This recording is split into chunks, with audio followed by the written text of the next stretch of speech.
Hello, hello. On today's show, I'm going to talk about the first couple episodes of Lord of the Rings of Power. Mike will answer the riddle, what's always coming but never gets here. And the long road of the Longbox heroes comes to an end today.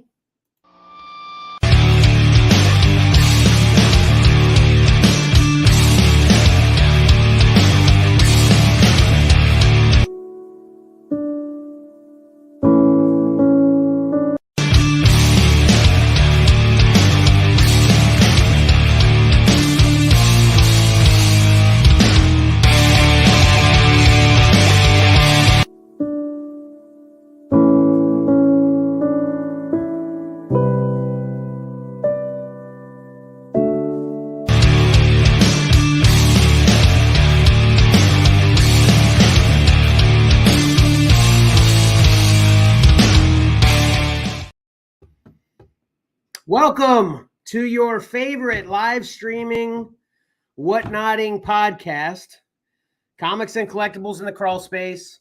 As usual, I'll be your host, your fourth or fifth favorite podcasters, Kevin.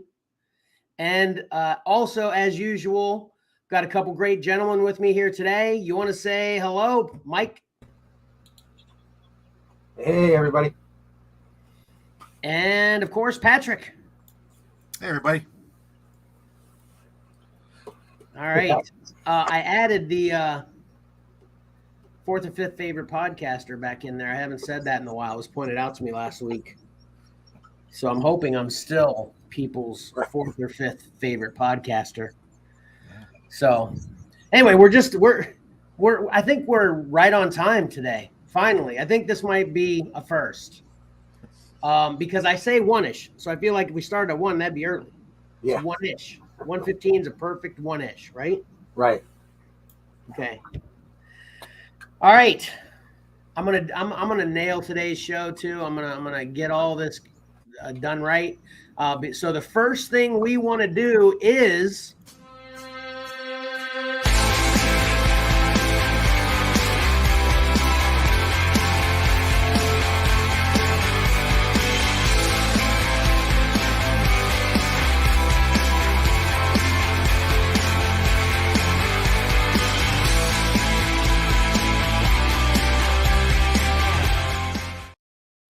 finally, I played it in its appropriate spot. Did I spell everything correctly as well?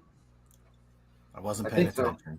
Okay. I was hung up on the girl. I didn't know if she was the same returning guesser or if she was new. Well, I think I showed it to y'all before, but I never used her in the right spot. So now that I've used her in the right spot, I'll change it for next week. So take it away, Mike. All right. It's time for the Profits. So here are the 10 covers for 10 comic books coming out this week, September 7th. The Xcellar Group and our families have selected our top 3 favorites. In order for you to win the Profits contest, you must post a comment during this live stream of the 3 covers you think we selected as our favorites. The cutoff time for your submission will be announced at the beginning of the Pick 3 segment. And winners will receive their choice of one comic from this list of 10, and we'll ship it to you, and we'll even cover the postage. So this week, I didn't have any help from Marcus. These are all mine.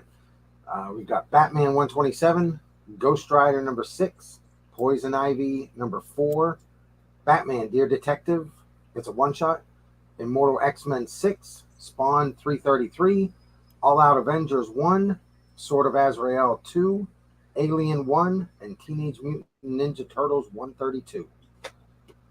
So good luck to everybody. I really hope we get some submissions.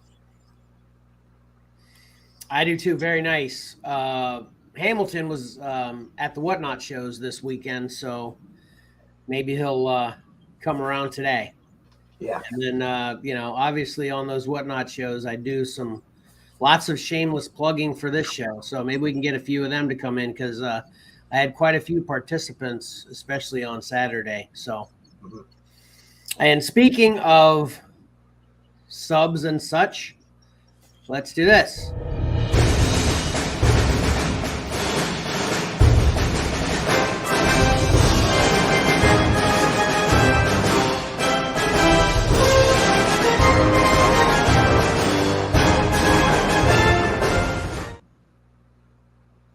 right. Unfortunately, the update on the S.C.R.F.L.S goal sweepstakes is grim for the first time in weeks. We did not meet our 1 tick up quota. We are still at 38 subscribers on YouTube.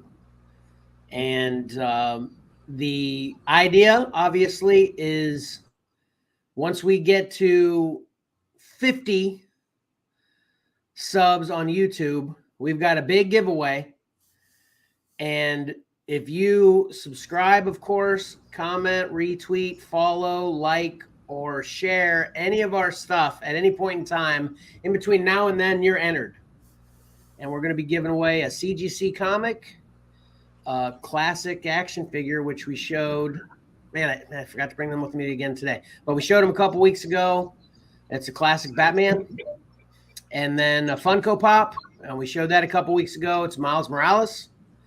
And we're giving away movie tickets and a digital code to own your own personal favorite TV show or movie as well. So it's a great giveaway. So people, please, if you're listening, not only, hook us up with getting to our subs so we can give that away quicker, but spread the word so we can get a bunch of entries in it. Please, and they can help us all. That's what I'm thinking. 1 week, we're just going to, rather than going up 1 tick, or in this week's case, no ticks, we're just going to hit like 80, like in 1 week, Yeah. So can't wait till we get there. That'd be nuts. Yeah. And then the random username shout out for the week is ToyGeek03. So if you are ToyGeek03, and it doesn't look like we've got anybody right now, but if you hear this at any point in time, I don't know, can you watch from the beginning while the live stream is happening, but rewind it to watch at the beginning while the live stream is still happening? Can you do that? Yeah. I'm not sure. You Absolutely. can? Yes. Okay. All right. So I guess it's possible that Toy Geek. Okay. So I think it's possible. So like you said, Toy Geek 03, if you show up and you're listening to this while the live stream is still happening and you comment to us while the live stream is happening to let us know you're here. Look, Toy Geek just showed up. We'll give you 25% off anything we have available on eBay at Xcellar_comics. If you hear this at any point in time, could be 10 years from now, we will give you 10%. Did I say 25% the first time? Okay. And then we will give you 10% off of anything that we offer at Xcellar_comics. So Toy Geek 03. Comment when you finally check out this video. So, all right. So that's it for all my giveaway updates. It's another thing I tell everybody on my Whatnot shows too, and I don't think they take me seriously. I tell them 2 things. 1, we give a lot of stuff away, and 2, I usually get in trouble because I'm constantly wanting to give stuff away. Yeah. So anyway. All right. So I guess the next thing we want to do first, Mike, is exciting. Yep. Cover combat results from last week and then setups for the combatants for this week, correct? That's it. All right, let's do it.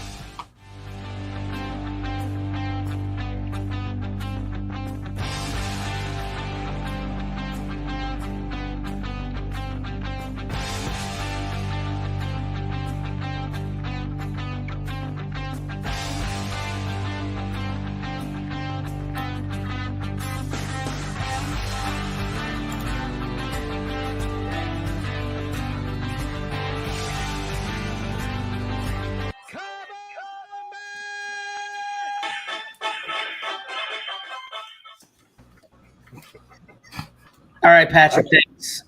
Literally, though, as soon as I went to put that banner for Cover Combat up, I saw the banner for Fun Fan Freebie Scavenger Hunt. So I'm like, oh, man. And then Pat sent me a message. He said, you dummy, you forgot. No, I'm just kidding, Patrick. I didn't say that. No, I'm just kidding. So I already messed it up, and I said I was going to nail it all show. But anyway, so the Fun Fan Freebie scavenger hunt update as well. The clue for the week is if you head southeast from the location we're currently at, you will arrive in what the next location is the state, the first state you will come to if you head directly southeast. The first state in the United States that you will come to if you head directly southeast from where we currently are. And like I said in the previous weeks, you got to watch the previous shows up to this to get the clues, to keep following along. But once you get to the state in question, you will find the next addition to our Fun Fan Freebie lot, and it is a copy of Batman number 39. So currently, the Fun Fan Freebie lot has in it Batman 38, 39, and when we get to the final clue, which I will let you know when it's the final clue, that is where we will find the CGC copy of Batman 44.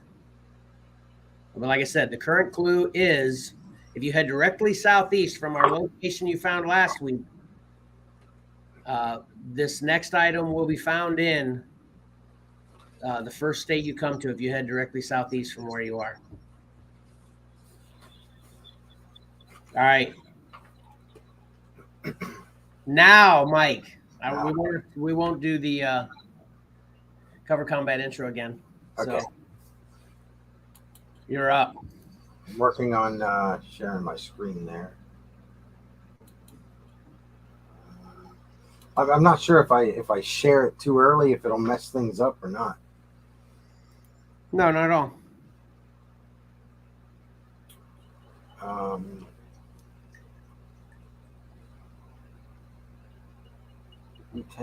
It's up. Since you put it there, it just puts us on the side. So whenever you put it up, it'll just move us. It won't like cover us or anything. So yeah. Okay. All right. So what we got? These are the first round of the quarterfinals matchup results, correct? Correct. So every cover here has already been victorious once. Got it. 10 of these covers have been victorious twice now. Gotcha. So first up, we have Batman Harley Quinn versus Amazing Spider-Man 33. This one finished with a score of 15-4.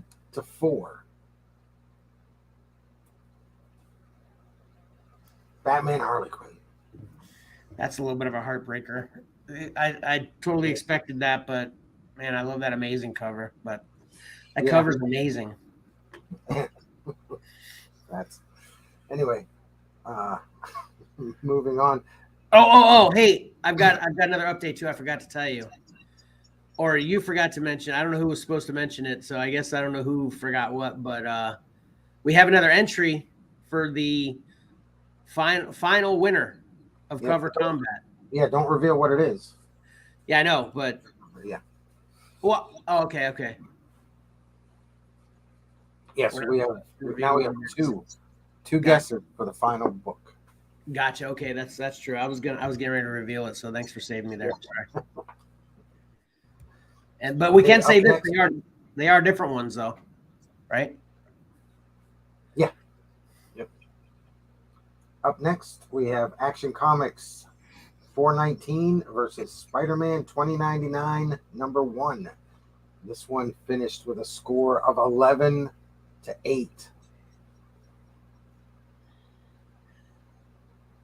Neil Adams, Action Comics. I'm not sad about this one. Is that a first old school win over a newer title or newer cover? Well, since we've only revealed 2 so far, yeah. No, I mean in the whole Cover Combat. I think this is the first old school over newer one win. That's a good question. I don't know. It's a great one though, that's for sure. Let's see. Yeah, I'll have to go back and look through. I'll have an answer next week. Spiders are getting squashed everywhere. That's the kind of thing Patrick would say. I just wanted to chime that in. One thing I did notice, and a lot of these matchups are, classic old school. Yeah, definitely. Covers versus this new school, and I think I was looking at that Spider-Man and comparing it to Alex Ross, and I'm like, they were just so limited on what on the tools that they could use. Yeah. Now it's limitless, so of course they're going to look more dynamic now, right? Colors and stuff. So I was thinking maybe down the road we'll limit the. Keep them all in a certain era. Oh, that's a good idea. Because we talked about wanting to do this multiple times in the future, so that might be a good idea. Yeah. Next up, we have Captain America Annual number 8 versus Moon Knight Black, White, and Blood number 1. Here is a perfect example of old school versus new school. Well, we just had one too, but we had 2. This is all 3. And this score was 11-8. It could go either way. Yeah. Oh, man. Sad day, folks. It is. Yep. Man. Well, for some of the folks. Yeah, obviously some of the folks ain't sad. Just so everybody knows, I grounded my kids because of some of their selections. You guys need to make better choices. Go to your room until you can figure out how to. The demographic of our viewers is usually not the younger crowd. And so, if we get some more participation from the viewers into all this, the old school would have had more of a chance. Yeah.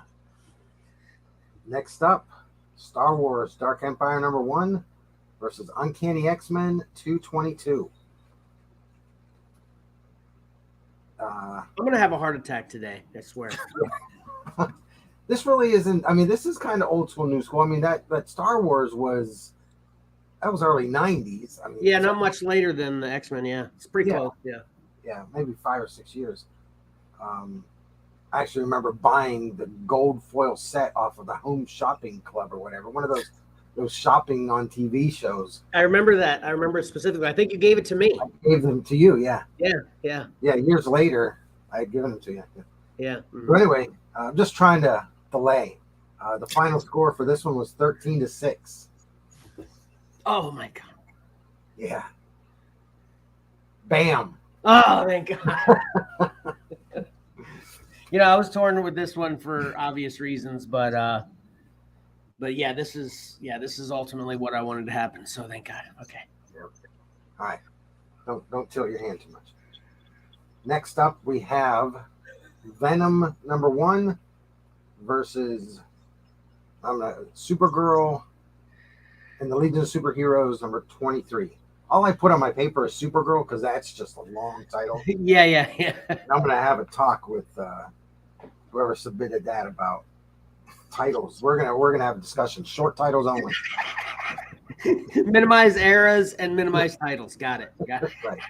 This one finished with a score of 10-9. Uh-oh. And we have. Oh my God. Daggum. Yeah. Yep. Man. Ugh. Sorry, you're disgust for this. That is bad. That is a super upset, definitely. It really is. Oh man. Saying, revealing who I voted for. Next up, Amazing Spider-Man. Make sure I have these in the right order. Yep, 293 versus Venom, Lethal Protector number 1. Okay, I don't have a lot to say about this one. I just love Mike Zeck's covers. And Bagley did that Venom cover, right? Yeah. Yeah. Just not a fan of him sometimes. Oh my gosh. I know. Man. Venom, number 1. Oh. Spiders keep falling. Well, Venom beat the spider on that one. Huh. All right. Next up, old school, new school, Batman 55 versus Uncanny X-Men 212. This one had one of the most extremely lopsided scores. Yeah, tied 3 times.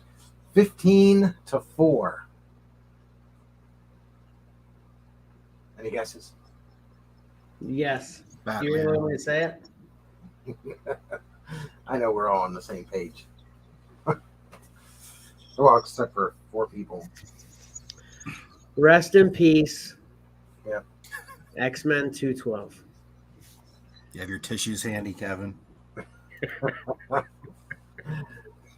Yeah, I can hear the fireworks in the background. I'm expecting Johnny to show up any second. Right, yeah. Johnny's now he's gonna chime in. This is ridiculous. Next up, Superman, Batman 40 versus the Amazing Spider-Man 151. This is a 10-9 too, right? This is a 12-7. Oh wow, okay. We have another spider book. There are a lot of spider books on here. There are a lot of spider books. And the winner is the Amazing Spider-Man. Yes. Spider survives. Nice. That's a great one. It's a great one. It's kind of good that what'll help Marcus out. He kept, both of those Spider-Man books had water falling down on Spider-Man, and Marcus was like, no, I already voted for that one. No, there's 2 of them. Next up, Spawn #1 versus Captain America #2. Yeah, this is, no matter what happens here, this is an aneurysm. 14-5. Wow. Yeah, huge victory Yep. for Captain America. Yep. Daggum. And his flag dragging. I just won't ever unsee that part. Yeah, ever since you pointed that out, I can't unsee that. But well, I blame Tom. Tom pointed it out. oh, Tom pointed out. Okay. And finally, we have Avengers Classic #1 versus Wonder Woman 72, and this one had a 9-10 score. Wonder Woman 72. Okay. I did lousy this week.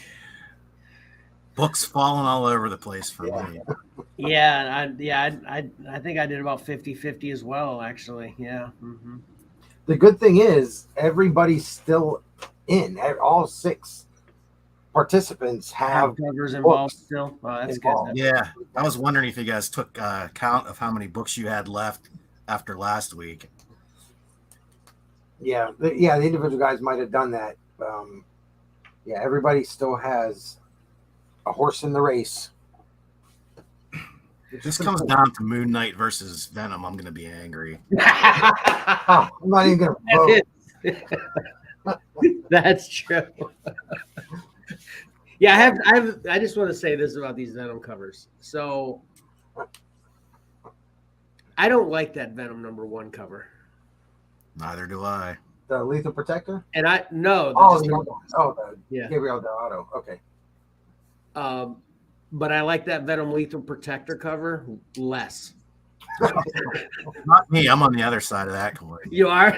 Yeah. Yeah. That's one of the few Venom covers I actually like. Is that right? Oh, okay. Yeah.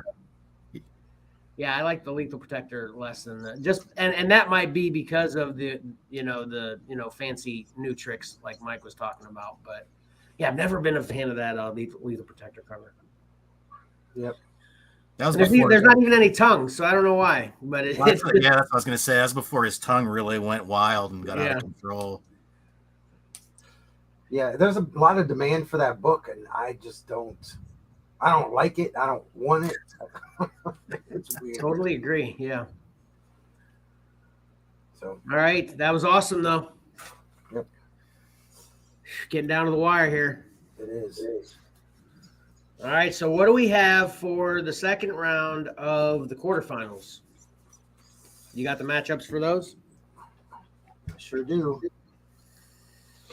Looking, okay, different paperwork.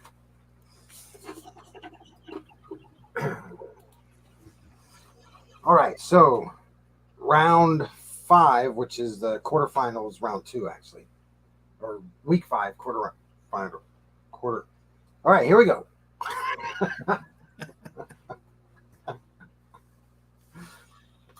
First up, we have Savage Sword of Conan 53 versus Classic X-Men #1. Interesting. That is an interesting matchup there.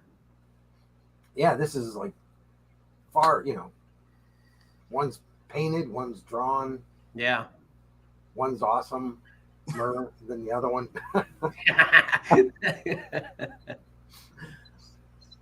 Yeah, I'm just thinking about the crowd as well.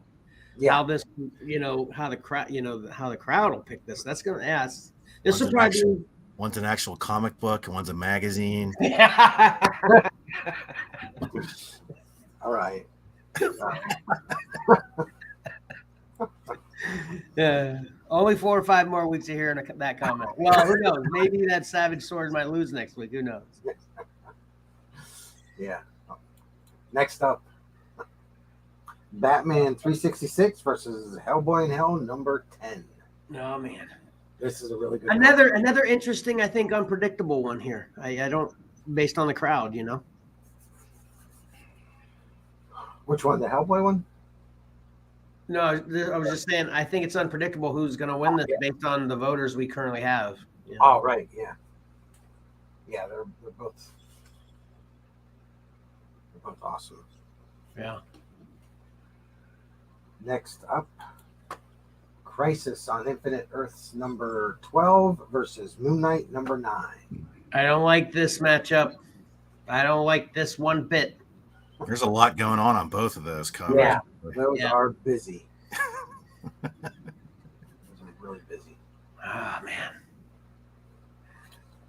I feel like the younger crowd doesn't even look at that Crisis enough to really appreciate it and see everything that's going on. Yeah, it's funny, the voting habits, the way Marcus looks at everything, and he's pretty quick about it, but Cora is just, it's swipe that one, swipe that one, swipe. Yeah. Bam. Take your time, take in the whole page there. Look what's going on. Meanwhile, we're sitting at our lunch break looking at 2 covers trying to who's going down. Yeah. Yep. All right. Yeah, it only gets harder. Oh no! World's Finest #1 versus Amazing Spider-Man 300. And these were matched up randomly, right, Mike? Yes. Everything's random.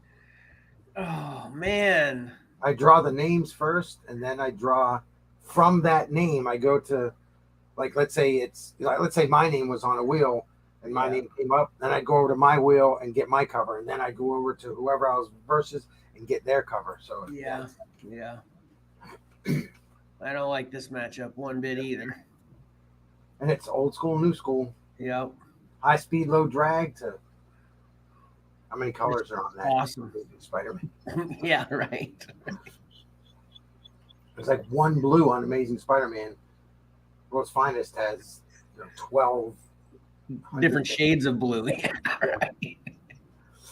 All right. Oh, this is a good matchup right here. I'm excited about this one because I love one of these, and I really dislike the other one. Wonder Woman, Black and Gold #1 versus Venom 17. Oh man, this is a tough call too. Man, these are good matchups this week. I mean, we knew it was gonna happen. Yep. So that's it. Those are our 5 matchups this week. No, we just got a comment from Tyler.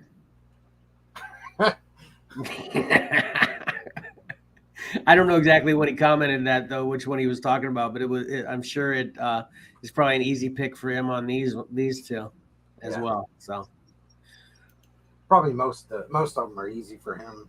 Yeah. Man, if we have 3 Venoms in the finale, I'm gonna. Yeah. Due to unforeseen circumstances, the cover combat has been canceled. Yeah. No finale will be shown. No winners will be revealed.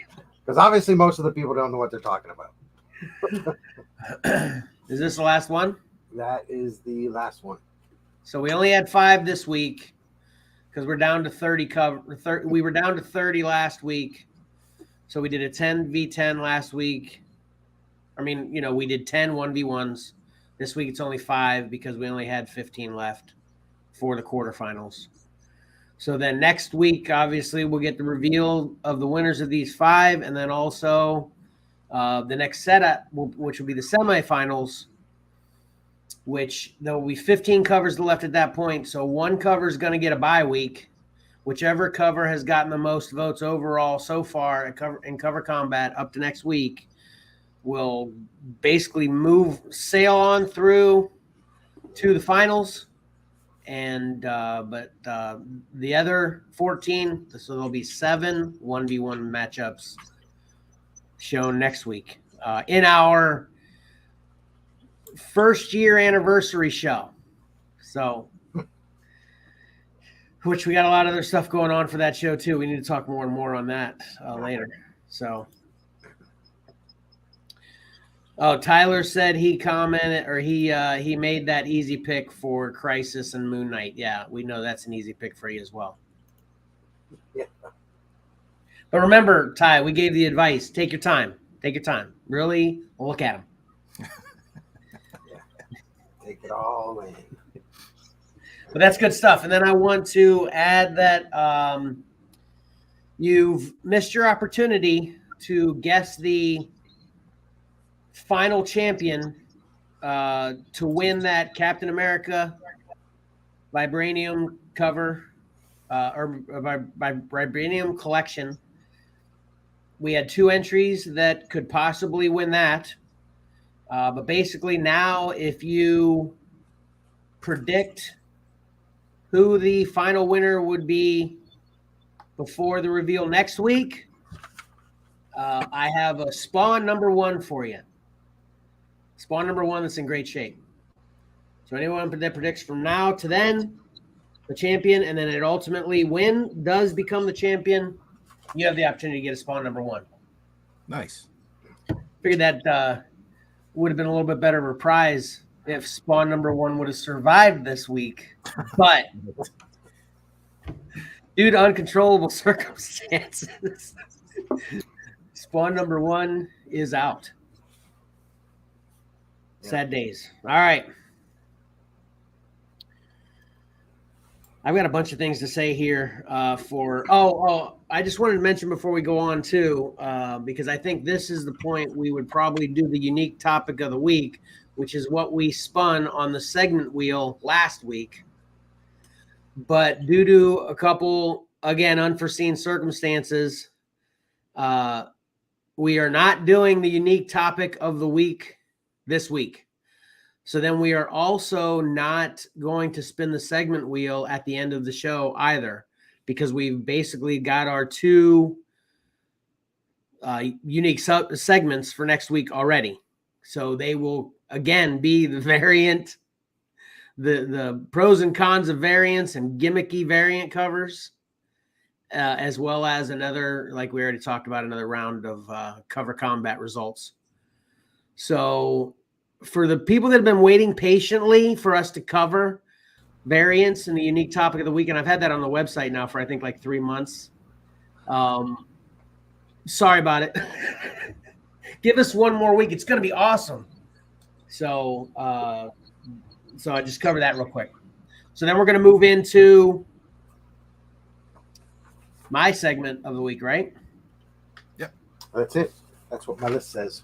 All right, this is going to be fun.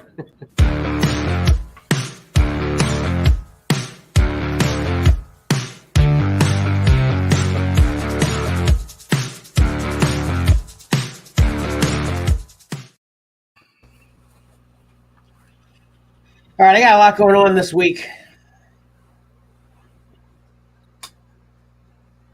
there's lots of, I like watching some older stuff, of course, every week as well, but lots of new stuff right now, which is awesome. And, it makes for more work for me, but, if my work would always be just watching awesome TV shows and movies, I'd be a happy man if I didn't have to have a real job. But the first one I got here for you is Samaritan. This is a Amazon original. And are either of you familiar with this at all? Yes, I've heard some things. I saw the trailer. Oh, you did? Okay. Yeah. So obviously this has Sylvester Stallone in it. And he is a superhero in this. And spoiler alert for people. I'm going to count down to 10 here before I say this real quick. Do you guys care? Do you No. want to? You guys want to step out, Mike? No. 10. I want to 9, watch it, but I'm fine with it. 8, 7, 6, 5, 4. Man, you sure? Okay. Here it comes. He's not a superhero. He's actually the super villain. Oh, that's such a good spoiler too. Why? I warned you and I asked. He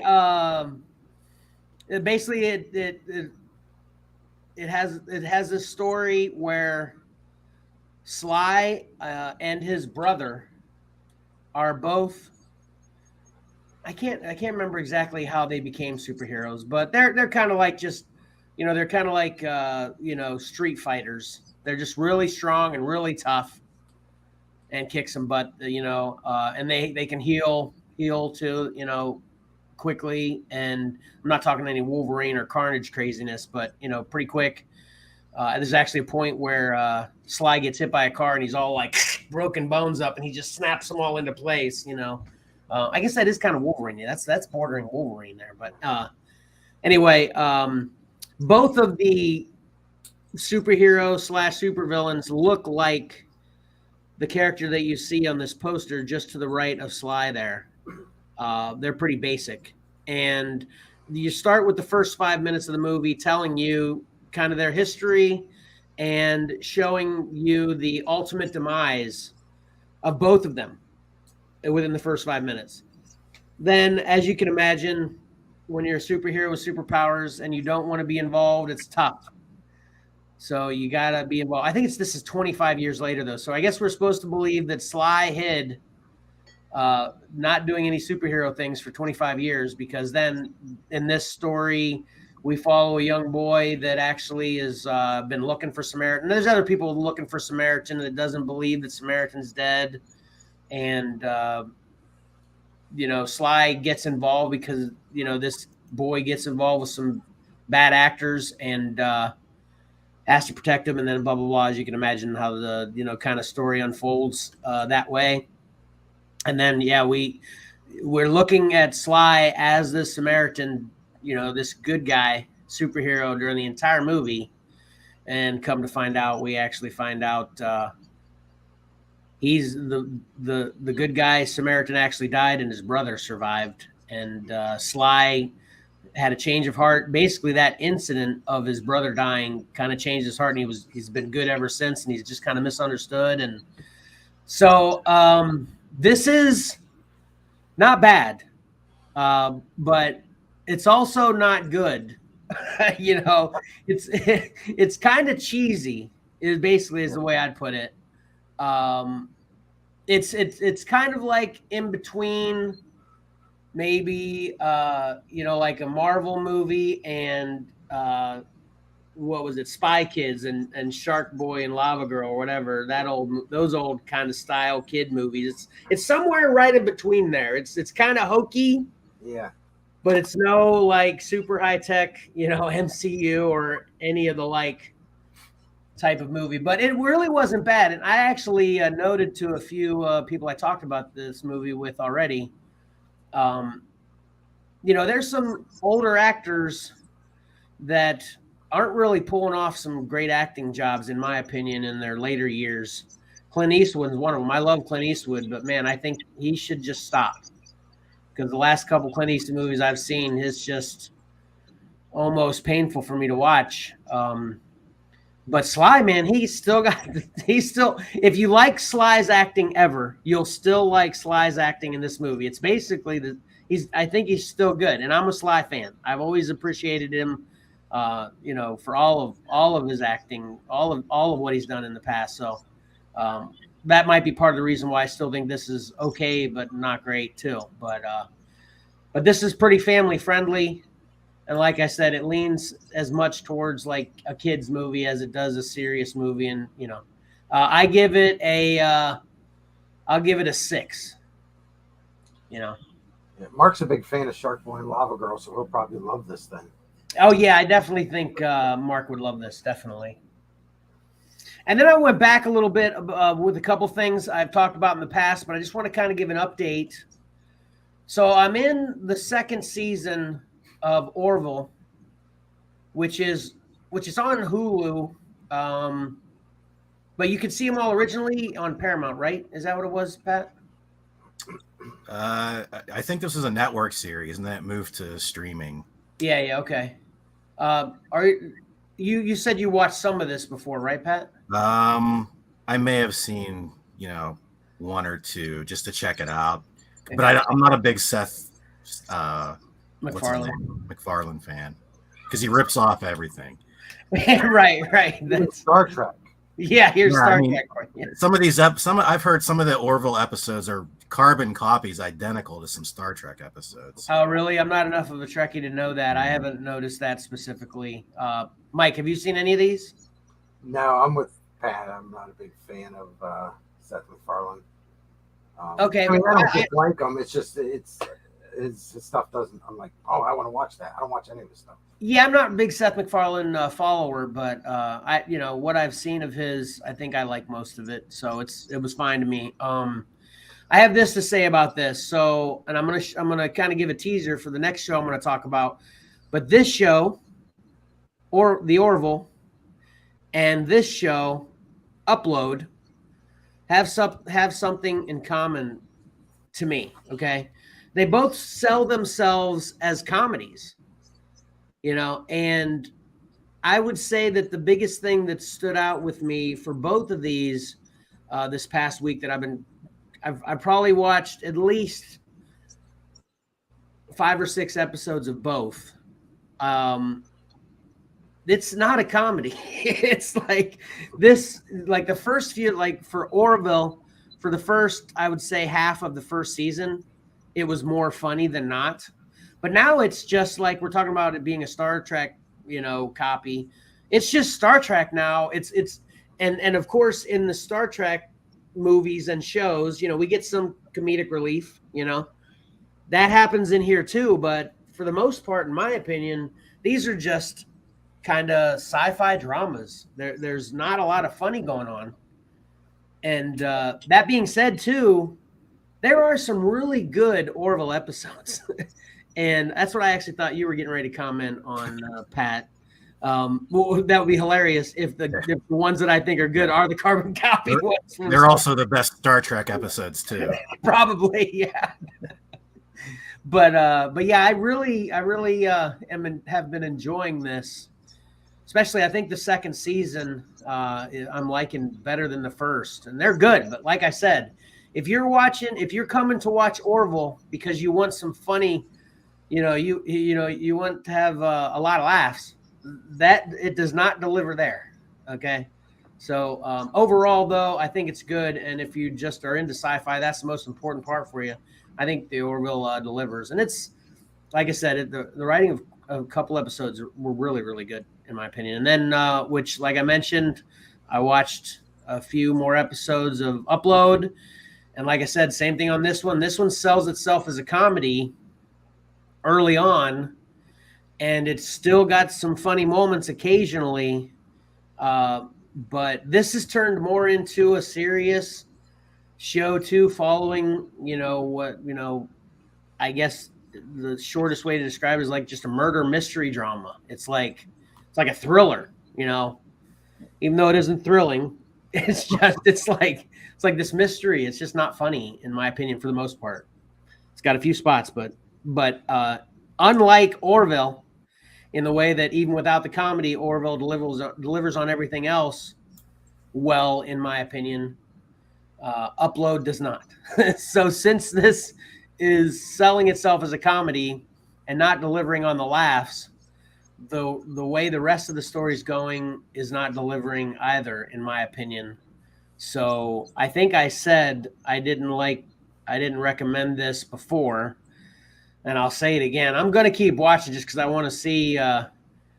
Not only I like to give things a chance, see if it gets better, but also what the answers to the mysteries that they're showing us. It's not horrible. It's not the worst show ever. I'm not suffering as I watch the whole thing. It's just not very good, in my opinion. So, and then now get into the crazy stuff. And all this is obviously new stuff. So Game of Thrones, House of the Dragon again. I watched episode 2. Nobody's checking in on this at all, I'm assuming, right? Mike, you either? I have not yet, but we fully intend to. Okay. Really? Like someday, because you're going to watch all of the original Game of Thrones first, right? It'd probably be easier to watch these first, just because they're. I don't know. Okay. Digital. Yeah. Okay. I'd recommend watching the first series first, but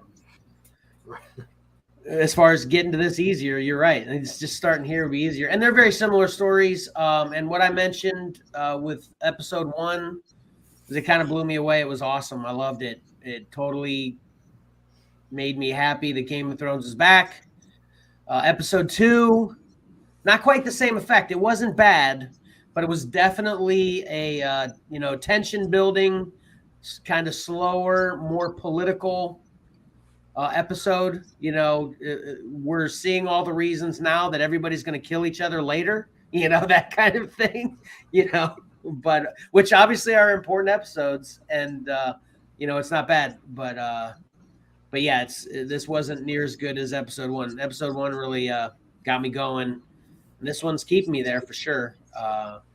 And as I've told, if people didn't check out my review of the first episode, this is extremely similar to the first series, but different enough to be enjoyable, in my opinion. We're following the Targaryens and this young girl on the cover, but we're 175 years before the original Game of Thrones series. All the Targaryens are in power, and they have 10 live dragons that are basically, part of their arsenal. So there's really no one that can challenge that. So, but of course, all kinds of trouble starts to brew in-house. No pun intended. And especially when the only heirs to the throne, to the king, are his brother and his daughter. And his brother is, how he's the classic character that is kind of in line for power, but no one wants this guy to go into power. So the king actually makes a announcement that he's going to pass his power on to his daughter whenever he dies. Of course, you can imagine that makes his brother bitter. And that's kind of where we are right now, so all kinds of things are happening off of that. So still a great show, though. Then I'm going to go to this one next. I watched She-Hulk episode 3. Mike, you got any She-Hulks under your belt yet? No. Pat, you watch episode 3? Yes, we did. I'm really interested to hear what you have to say. So would you mind going first?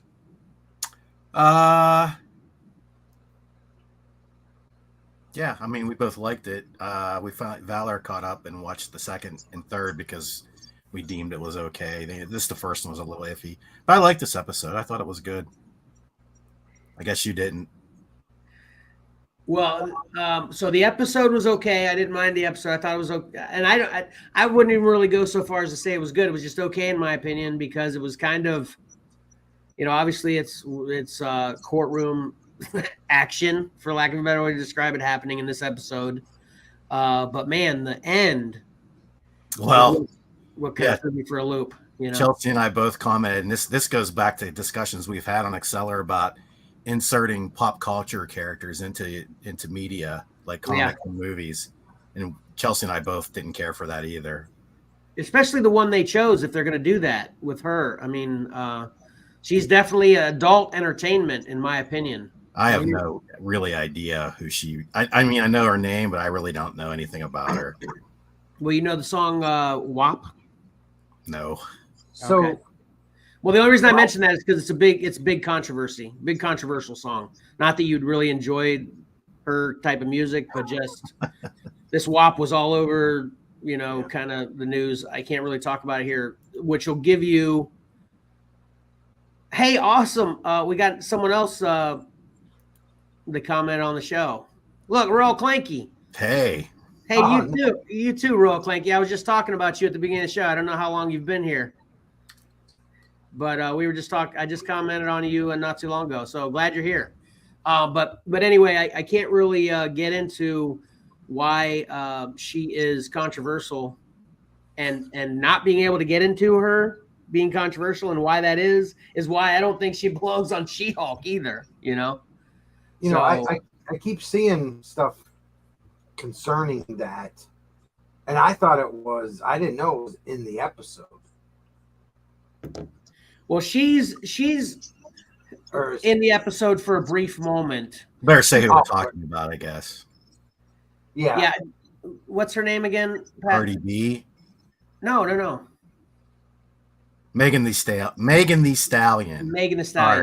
Yeah. See, that just shows how old I am. I don't know who any of these people are. Yeah, they all kind of run together, right? But anyway, and that's no offense. We're just not into that music, and we understand how it goes not being with younger people's music. But anyway, she's the topic of conversation through the entire episode, Mike. But she shows up briefly during the episode. I think it's actually the last scene of the episode itself, isn't it, Pat? Yeah, I think so. But then they do that dance thing. But then she's the focus in the after credits. Okay. And that's when she do the dancing. Yeah, She-Hulk and her dance, and She-Hulk twerk. Actually in it. Well, like I said, she is in it. She's in the last shot of the episode. Right. But the dancing, twerking, and stuff is after credits. And man, I didn't know the song, so I checked it out. And man, obviously they played an edited version for the episode, but what I heard when I went and checked it out was not the edited version. And man, it's hardcore stuff. And this is my issue. When kids hear this music on Disney's She-Hulk, they're going to do the same thing as me. If they go look it up somewhere, they ain't going to get the edited version that they're playing on She-Hulk. Right. They're going to get the explicit version. So that's why I have issue with it. But it's a way to introduce them to it. Indirect, exactly. With the way like, oh no, it was the edited version, but you're still introducing it to them. Their curiosity, their curiosity is they're gonna seek it out. Exactly. So that's my big problem with her being in it.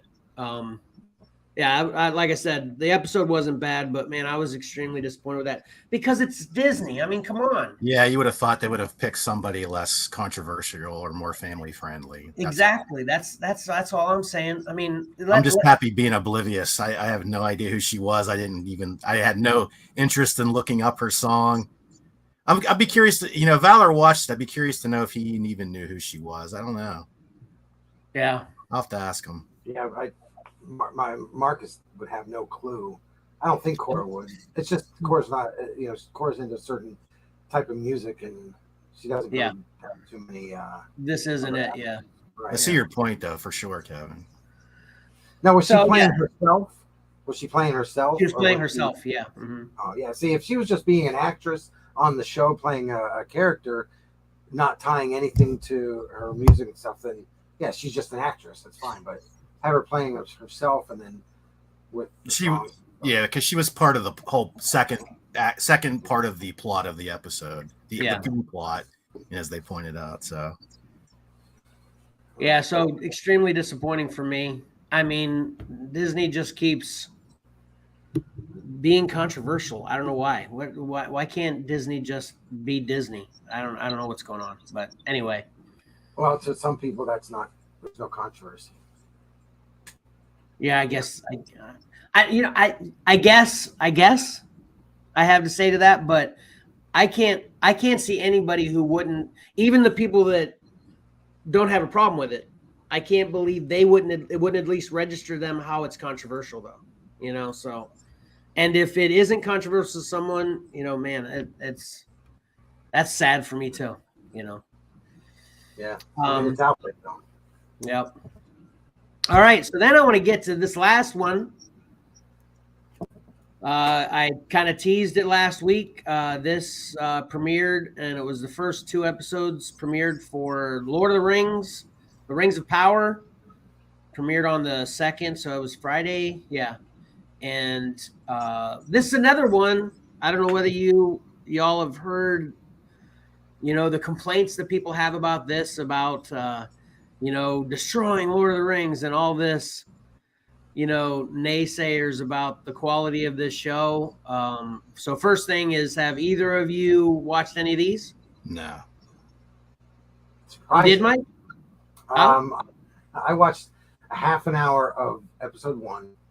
Okay. I fully intended to watch things. I knew you were going to talk about this, so I'm going to watch at least the first episode. I talked to Emily about it because usually we watch stuff like this together.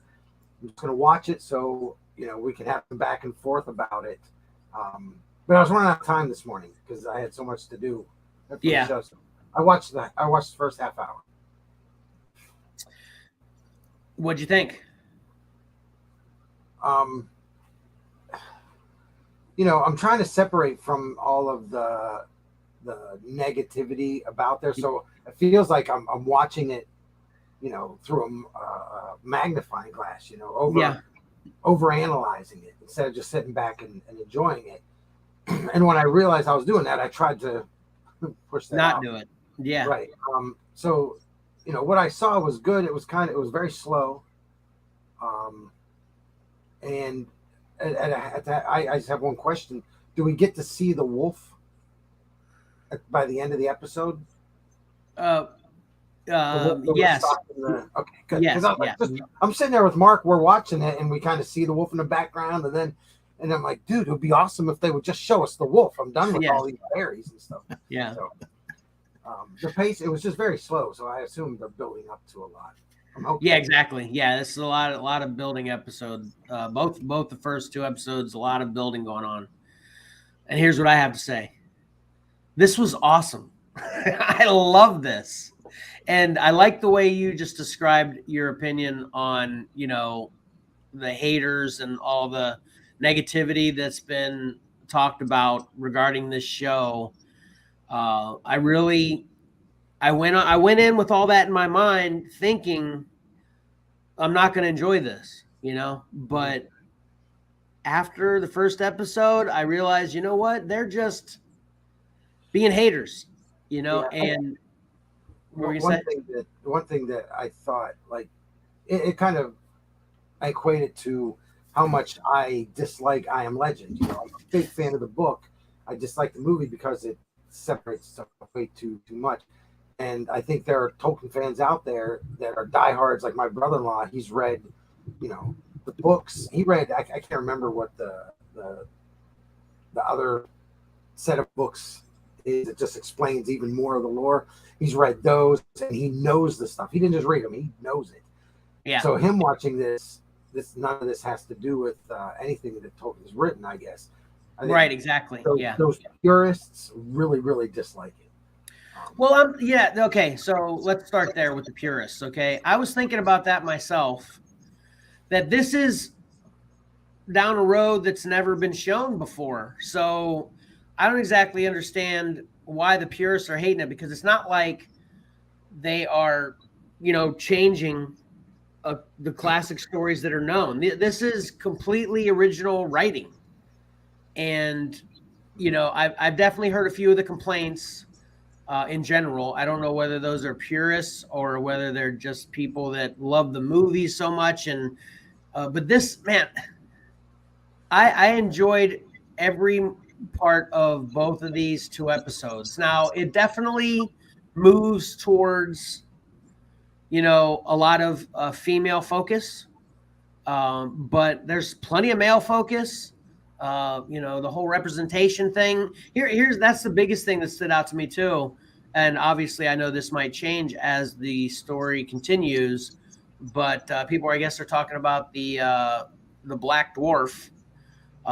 In some, I don't know whether why people have problems with that exactly, but she was great. And she's only in like the second half of the second episode too. Like I said, I know she's probably going to be in it more later, but her character's great. I don't know who she is personally, really, but man, I love this. It really reminded me a lot of Game of Thrones, actually.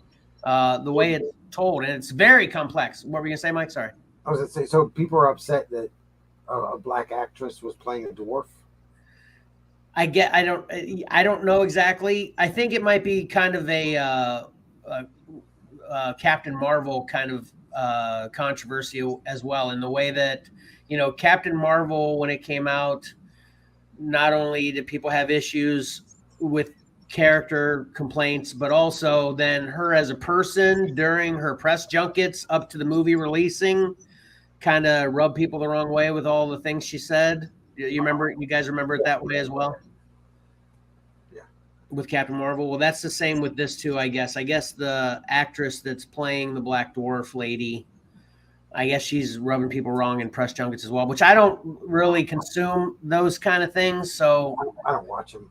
Yeah, I don't have any issues with her. So, yeah. But yeah, again, I enjoy these a lot. They're very complex, and I didn't think anything stood out. There are new creatures that I guess you could ask your brother-in-law about this. I can't remember. There's no hobbits. They're called harflings or something like that. It's some new creature. Yeah, they look just like hobbits. What are they? Do you know what they're called, Mike? You remember? Something like that. It was odd. It's an odd name. It's like harfling or something like that. But they just look like hobbits. Why aren't they hobbits? I don't know. It's like they're little people. I don't know. I thought they were hobbits. But I remember them calling that, being referred to as that. But that's the other thing. Yeah. But again, I'm loving this as much as I'm loving Game of Thrones, and this is family friendly though. I wouldn't have any problem with my kids watching any of this so far that I've experienced. I'm kind of thinking about it real quick, and I can't think of anything that kind of is adultish in this. It seems like it's fine for teens above. It's got some scary moments, and orcs and goblins and all that, trolls stuff, and so it can be scary. So it might not be for young ones, but teens, preteens, right around that age and up, in my opinion, I think are good for this. I don't know whether it's going to continue to be that way, but that's kind of where it is for the first 2 episodes. But it's great stuff. I'm definitely going to enjoy my weeks. I'll suffer through She-Hulk. I'll watch Game of Thrones and Lord of the Rings on the weekend. It's going to be great. So anyway, good stuff. So, okay. Like I said, I watched a lot this week. Thanks for bearing with me. That's it for me, though. Okay, which moves us into your pick 3. Mike, are you ready? Yeah, roll that footage. Scrolling. Here you go. All right, we're ready. Are you ready? I get ready.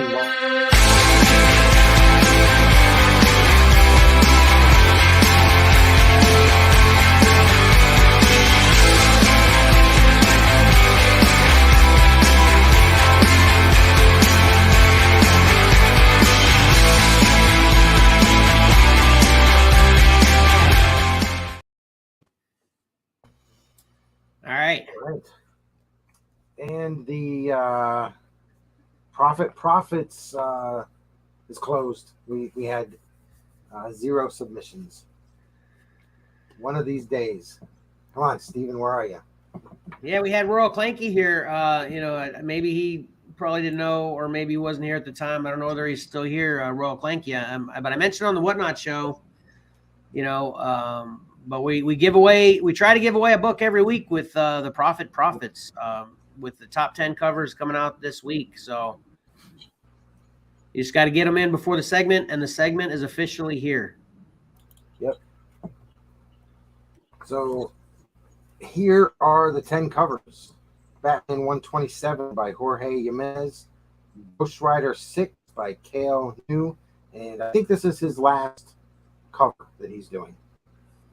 I should have looked up who was going to be taking over and where he's going next. Next up, Poison Ivy 4 C. It's a variant. And it's, I should have said this out loud earlier, so I knew. Sozo Micah. Does that sound like, am I right there, Mike or Pat? I'm not familiar. No. Good try. Yeah.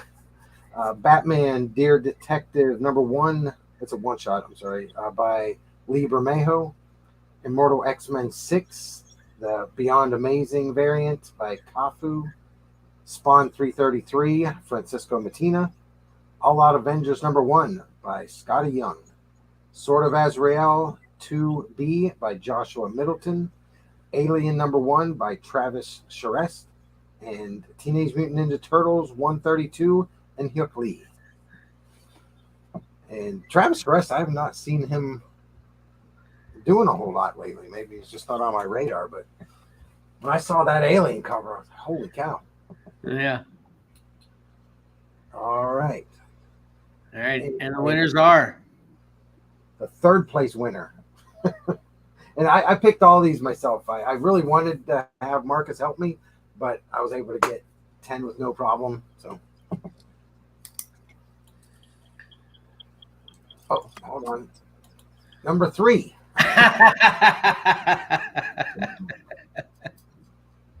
I labeled them correctly, but this one wouldn't allow me to number it, so it was out of order. Gotcha. Number 3, Poison Ivy. Who's that by again? This is the Sozo Micah. I just wanted you to say it again. I knew it. So I got it now. Sozo Micah. Good job. Yeah. Yeah, it seems like every week there's like just this really stunning, kind of different style of artwork on these covers, and it's popping into our top 3s. This is great. And I'm not particularly a Poison Ivy fan, but yeah, when you got a bunch of great Poison Ivy covers, same thing with Catwoman. When Art Germ did all those covers, man, they'll make you a fan. Yep. All right, next up is, which I've already revealed, Immortal X-Men #6, the Beyond Amazing variant by Kafu. Never heard of Kafu. Cafu. It's like I need a name. That's a great cover, though. It really is. Yeah. I'm pleasantly surprised it made the top 3. Yeah, I was surprised as well. I actually am too. Yep. Yeah, and after I reveal #1, I have a little thing about my surprise. I need to be reading Immortal X-Men, apparently. Why Spider-Man's on the cover. Oh, because it's the Beyond Amazing variant. Oh, okay. This is the Beyond Amazing variant. Okay. Yeah, it's Marvel way. It's like, this has nothing to do with anything. We're going to do a Beyond Amazing theme through all of our covers and just put Spider-Man on. This would be a great cover on a Spider-Man book. Yeah, exactly. Anyway. And can we at least have him on an X-Men book, maybe interacting with an X-Man? That'd be good. Well, it can't have anything to do with the book, though. I think that might be one of the unwritten rules. All right, you're doing, this Beyond Amazing theme for an X-Men book, but you can't put any X-Men on there. Anyway. Yeah, that definitely is going to be a topic of conversation when we cover the variants for the unique topic of the week. Yeah. All right, and is this a surprise to anyone? You guys have a guess? Yeah, where was Steven? No kidding. Right? Could have went for it again. Lee Bermejo, he just dominates the #1 spot. Yeah. Dear Detective. Yeah, that's just spectacular. Yeah, I definitely want to grab this. Yeah. So I mean, obviously, sorry. I was going to say the scores were Dear Detective had 7, Immortal X-Men had 6, and Poison Ivy tied with All Out Avengers, the Scotty Young, with 5, and the Poison Ivy won the tiebreaker. So, That's surprising. Okay. yeah, I was surprised that Scotty Young scored so many. That tiebreaker ruined me. I would have had a perfect streak. Perfect. Yeah, that yeah, I wasn't feeling that Scotty Young too much. It wasn't bad, and I love Blade. But I don't know. It seemed like the most simplistic Scotty Young cover I've seen. It didn't have kind of a lot of stuff going on there and some chat balloons and stuff, and Right. But yeah, this is a great cover. They're all 3 great, and I think it's a good sign for you whenever the top cover doesn't have a big number. Yeah, and it's spread out. That's a good sign for you. You had a good lot of books this week. Yeah, Tom mentioned that. Tom doesn't miss an opportunity to tell me if it's a good or a bad week. Okay, that's good. I love it. I love it. He actually said this is a really good week of covers. Oh, see, I was on the other end of that coin. I thought this was a bad week. Yeah. You thought this one was a bad week? Yeah. Oh, you said it last week. I think you said that last week too. Which I think I agreed with you the last time you said it, whenever it was, last week or a couple weeks ago. I was thinking, yeah, this isn't really that great, but I thought this week was pretty good. Yeah.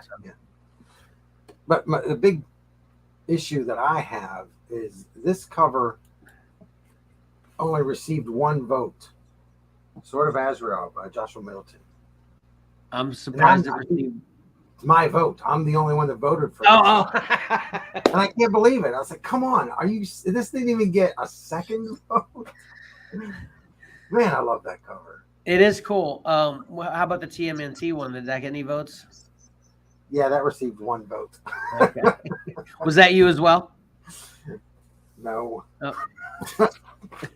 No, that was actually Marcus. And I guess we can do the bottom. So there were 3 with 1 vote. What was the other one? S.C.R.F.L.S, Teenage Mutant Ninja Turtles, and Batman 127. Oh, yeah. Tom voted for that one. So I mean, I think that Batman's pretty cool. Yeah. Until you really focus and you can see his eyeball in there. Yeah. That kind of threw me. It's like, man, that should just be white. And I think I realized, I've mentioned one thing in the past quite a few times recently that I really don't like the upside. Any covers that gives me kind of an upside down perspective, right? Yeah. I think I've kind of come to the conclusion I really don't like black and white covers that much either, because I really like that Spawn cover. I like that Alien cover. They're both great, but they're black and white. So I think that just takes something away from it for me, But right. Anyway, overall, like I said, in my opinion, they're good picks. I'm going to be grabbing most likely all of them. So okay. Sweet. All right. Moving right along. Let's review some comics.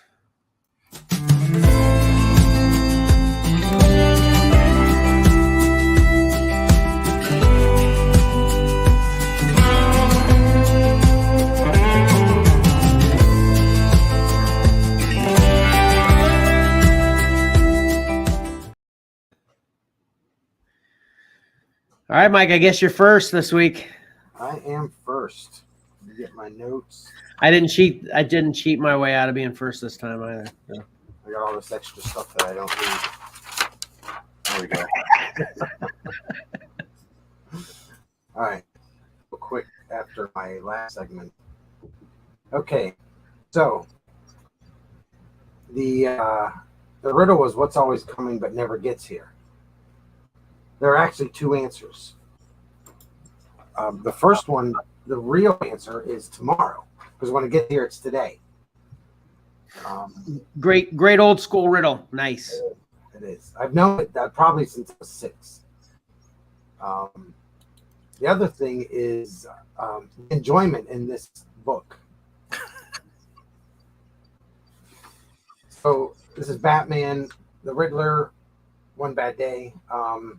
Johnny had mentioned that he didn't enjoy it, so I couldn't wait to read it. I was like, well, let me see, what I think, and I didn't finish it.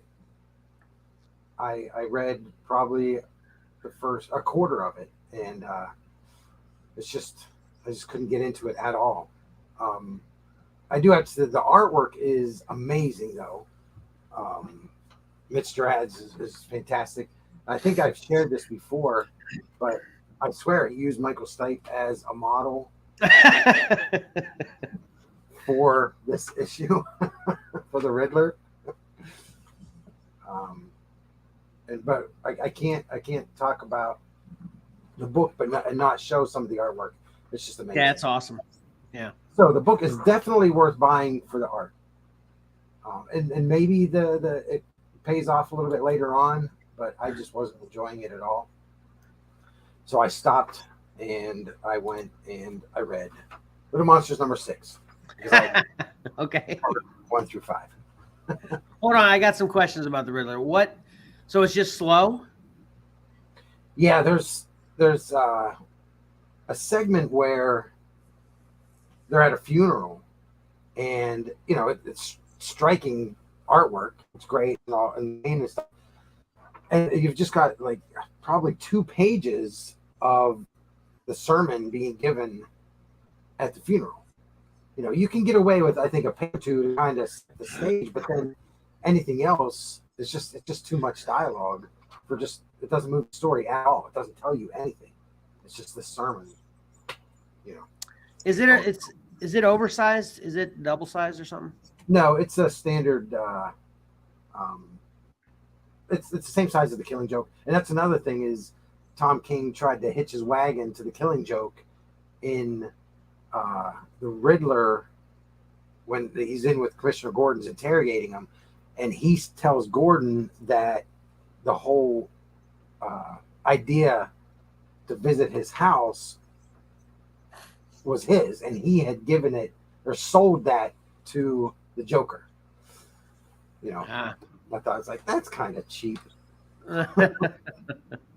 Okay. Yeah. So it's just got boring. It wasn't moving very fast. Interesting. Well, guess you'll listen to Johnny next time. I will. So we've got Little Monsters, issue number 6. This came out August 3rd, and I just got my copy the other day. So let me go down below my Riddler notes. All right, issue 1 through 5 took place. I reviewed that a couple episodes ago. So go back and check those out. Issue 1 through 5 all took place on one day. Issue 6 takes place the next day. Okay. So Ronnie, one of the twins, he has been captured by an adult from the group that they had attacked. It's the only survivor from that adult group. They killed the others. And he uses sunlight to get some information from Ronnie as far as where the other vampire kids are. And they live in the city. And the man reveals that he was always told to stay away from the city. And Ronnie explains that him and the other vampires were always told to never leave the city. And both were told that for their own safety. But now you've got the vampires going outside the city, and now this man wants to go into the city, to kind of enact revenge. But probably just to protect themselves so they don't attack them some more. And then Romy and the little girl that the daughter of the man that they all fed on, they meet up again. And while that's going on, Bats, Billy, and Vicky, the 3 vampires that fed on the humans, they decide not to tell Lucas and Yui about more humans being out there. They kind of just want them for themselves because their hunger is starting to grow more. Now that they've had human blood, they're getting hungry faster, and the craving is greater, so they're having a harder time fighting that. And Romy, always the way with those bloodsuckers. yeah, yep.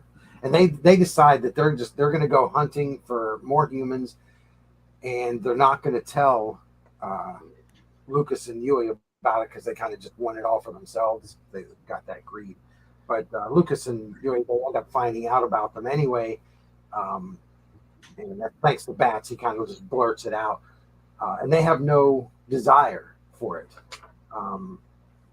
So at this point, the group starts to split on the idea of leaving the city and hunting humans.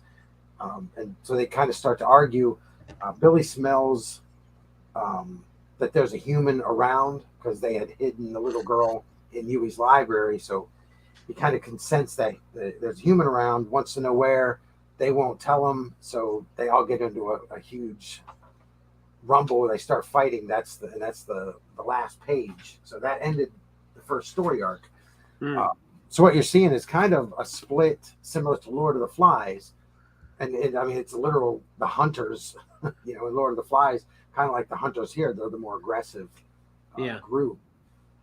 So you've got that split. And then what's great about issue 7, this comes out November 2nd, and you've got that, I guess, that dagger or sword, and it's splitting the group between the ones on the right are the hunters, with Billy and Bats, they want to go hunting, whereas on the left, you've got Romy as the big silhouette in the background, and he doesn't speak, but kind of they kind of follow. Well, they haven't mentioned if Romy is a boy or girl, and I don't know if that's Romy's mute. So if they just legitimately don't know, or if Jeff Lemire is doing the they/them thing, or I don't know. Gotcha. Just assuming that it's because he's mute, she's mute, whatever. So that's I think that's a great cover showing the split. Yeah, that is cool. And it makes it exciting. It's like, okay, now they're getting this whole new direction. So you've got the conflict within the group. And then one last thing is the B cover is great. And that's Raphael Albuquerque did the B cover. And that's just a really, really great. Is that 6 or 7? Oh, 7. Okay, gotcha. Yeah. Yep, that's the B cover. 7. I thought you were talking about characters. 1, 2, 3, 4, 5, 6, 7. Is there 7 characters on there? 8, I think. Okay. Yeah. So there's 8. Because there are actually 8 there. But one of the twins is captive. So gotcha. So that's it. It's I definitely say that is it's a must get. It tied up the first arc nicely, and it's really got my interest peaked for issue 7. You're selling me. You're doing a good job on that because obviously I'm not a horror fan, but this story sounds good. Yeah. All right. Xcellar has, I think, 1 through 6. So if you want to read them. I do definitely want to read them, but it's all about time. It's all about time. All right. I read the conclusion to Wolverine Patch, number 5. Did you know this was the last issue of Wolverine Patch, Mike? Yes, I knew it was a limited series. Yeah, see, I know because I read the story, but prior to starting to read this issue, I didn't know. And again, I know because of obviously all your readings and your research on comics and stuff, which I don't do. Yeah. So I'm just shocked. Why don't I love those old limited series banners they'd have on books and stuff. Why didn't they put those on these? Well, I think because some books are not intended to be limited series, and they get to issue 9 or 10 and sales drop. So then they say, oh yeah, we're going to be done with this issue 12 anyway. This was always going to be 6 issues. Oh, so they can't do that on even the ones they know are limited so they can play that later on the ones that fail. Is that what you're saying? Yeah, that's my conspiracy theory on it. Interesting idea. But I read more about comics than I read comics. Right. That's what I was going to say. All right. Once again, this is Wolverine Patch number 5. Writers Larry Hama, artist Andrea DeVito. And once again, this takes place prior to Wolverine number 31 back in 1988. And also, once again, this is my kind of Wolverine story. But for the first time, I've got some complaints. So, as I think I reviewed this whole series then. And when I've mentioned that this is my kind of Wolverine story, this is classic slice 'em up, smart aleck comments, tough guy Wolverine, saving the day action through and through. So I really enjoyed that through all of these. That being said, I started to note during this issue that you could probably skip 3 and 4 entirely and not miss anything in this story. So you could literally just read 1, 2, and 5 and get the same impact of a story and everything you need to know without 3 and 4 at all, because 2, 3, 4, and this one, 3 and 4 entirely are just them fighting. To recap a little bit, it's Wolverine on Madripoor, and he's there kind of trying to live a low profile as Patch, but then a Russian plane crashes in the forest nearby, and he's hired by some locals to go check it out and finds there's 2 mutants that were on this plane. Their names are Beth and Gimmel. These are Russian mutants, and they originally sell us that the plane is kind of what the focus is for not only Patch, but also S.H.I.E.L.D. is involved in this.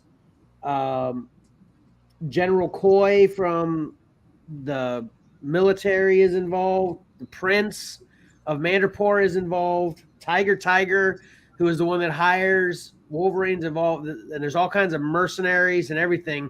We think the focal point is the crashed plane to start. Then we come to find out the focal point is actually a child mutant named Aleph that is the daughter of Beth and Gimmel. And everyone's actually after this mutant child because she is super awesome, powerful mutant. She can not only heal herself, but she can heal others. And we also find out that she can put other people to sleep as long as she kind of has access to their brain housing group, just like Professor X or anybody, has that ability. She can put them to sleep, and she's super uber powerful. So, like I said, we learned what I just said in issue 1 and the beginning of issue 2. Ever since the halfway point of issue 2 to the halfway point of issue 5, it's literally just all the characters I listed fighting Wolverine, Beth, and Gimmel. It's literally just a humongous fight back and forth. Yeah. Which is cool enough. It's cool enough if you're a Wolverine fan. But if you're looking for a good story here, it's kind of, not much going on, and then this concludes, this was a little clever, I guess, because I didn't even start to think about it until this was concluding that how is this going to affect, the story that was told in 88 in Wolverine number 31? Well, at the end of this issue, spoiler alert, Wolverine actually has to basically sacrifice himself to save Aleph. And as I said, Aleph is a super powerful healer, so she can heal him. But they write this story that when she has to exert herself so much and use her power so much to heal so much damage that Wolverine is in to save his life, she also accidentally erases their memory. So at the end of this story, Wolverine has no idea that this entire story happened at all. which again, like I said, explains why it's never referenced. If you go back and it literally says this story just continues in Wolverine 31, and the last panel of this book is Wolverine looking at Beth, Gimel, and Aleph and going, "Who are those people?" You know. So she erased his memory, and that's kind of how they get away with this not affecting anything in the past. And incidentally, Beth, Gimel, and Aleph are taken to Australia by Nick Fury, and to live a safe life there and kind of off the grid, so no one's chasing Aleph anymore. So Nick Fury kind of saves the day as well. So yeah, I think it's great they tied that into 31 because I was just looking it up because I couldn't remember what that cover looked like. Yeah, Larry Hama had written that as well. Oh yeah, I didn't even know that. Oh, okay, that's awesome. Okay. Yeah, let me see if. Okay, yeah, I think that's where he started his run on Wolverine then. Okay. Yeah. So 31, that's great. So he kind of went back to right before he started his run on Wolverine and did a little. That's pretty cool. It definitely makes me want to go back and read them again. That I was thinking about that as soon as I was done reading this. And at the end of this book, it also mentions that there's a lot of, and kind of like the afterword for the comic, it mentions how there's lots of opportunity for gaps in storylines to be filled from the past. So I don't know whether maybe this is going to be a normal thing for, filling in some gaps in stories in old Wolverine, which would be cool for me. I'd love it, so. Yeah. Sorry, go ahead. Sorry, that's what they're doing with the X-Men Legends. Yeah. They did the first series, and it's great because they're bringing on the original creators that are they're filling in their own gaps, which is perfect. So yeah, it's pretty. If they did a Wolverine Legend line similar to that. Yeah, like this might be. Sounds like they might do that. Yeah. Mm-hmm. Yeah. So I'm going to just give this a get it for Wolverine fans. I'm going to review or rate the whole series as a whole. It's definitely a get it for Wolverine fans, but I'm going to say it's kind of a forget it for anybody who's not a super hardcore Wolverine fan, because it's a really super simple story. And like I said, 75% of the meat of this is literally just a rehashed battle back and forth. Wolverine heals himself. He fights off the bad guys to save Aleph. Wolverine heals himself. He fights off the bad guys to save Aleph. It literally, like I said, the fights are really similar too. But like I said, if you're a Wolverine fan, I think you'd enjoy it. But if you ain't a Wolverine fan, there's not much meat to this story at all. So I'd say it's forget it. Right. Not a hard pass, because it's still not bad, but I just don't think anyone that's not a Wolverine fan would really enjoy it. So just forget it. So yeah, well, the worst part about forget it at this point is it's issue 5 of 5. So right. Yeah, it's like most people are either gonna, they already bought 1, 2, and 3, and 4. That's true.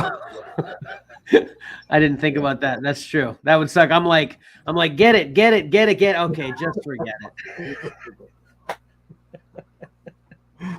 Yeah, man, you led me all the way here, and now you're saying I can't have dinner. You got me to the restaurant, but I can't eat. No finish. I'm just thinking with how much of a Wolverine fan I am, and the constant just Wolverine fighting started to tire me out without it having any meat to it. I'm just envisioning anyone else, but anyway. Yeah. And we lost Pat right as it's his turn. Yeah, I saw that. It's his turn squared. I mean, he's got his review and collectibles on the horizon. Yeah, it just disappeared. Uh-oh. Have not heard.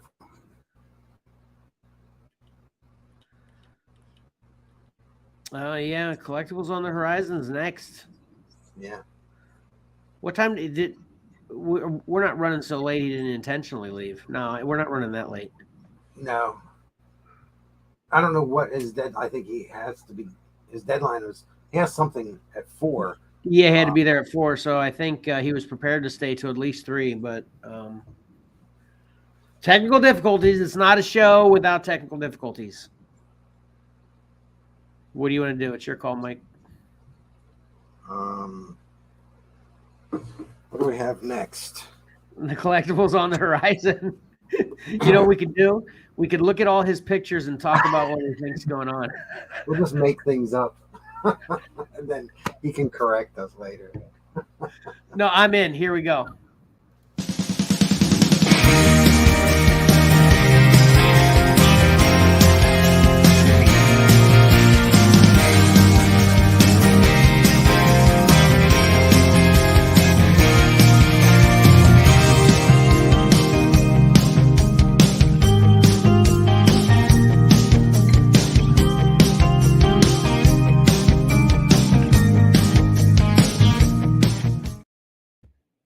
Did you check your text messages there? I saw you looking at your phone. Yeah, I sent. Maybe he texted you. Oh, you asked him. Okay. Oh man, this is exciting too. We are going to get the Long Road of Longbox Heroes reveal. Yeah, it was a great tease. It was a good tease. Oh, man, I feel I'm torn. I want to just show these picks because I'm sure we'll be able to. And he usually puts them in order, so we'll be able to put 2 and 2 together. But he'll probably be like annoyed. Let's just look at this real quick. All right. I have. What you got? Oh, there he is. I was waiting to see what you put up there. Oh. Yay. Pat, how you doing? I have no idea. It just kicked you. No reason. Internet went out. Yeah. Oh, internet went out again. That sucks. Whew, man, I stalled just long enough. I was getting ready to show you first picture, and we were just going to make up stuff. Yeah, it's a good one. We already did your intro. So If this costs $14,000 and none of you can afford it, but you can look at it. That's a good idea. We'll skip my review. We can do that next week. Oh, yeah. Obviously, yeah, I skipped it since you weren't here. Yeah, so, okay. You sure? That works. Yeah, Okay, that's fine. All right. Okay, so let me shift gears just a little bit here.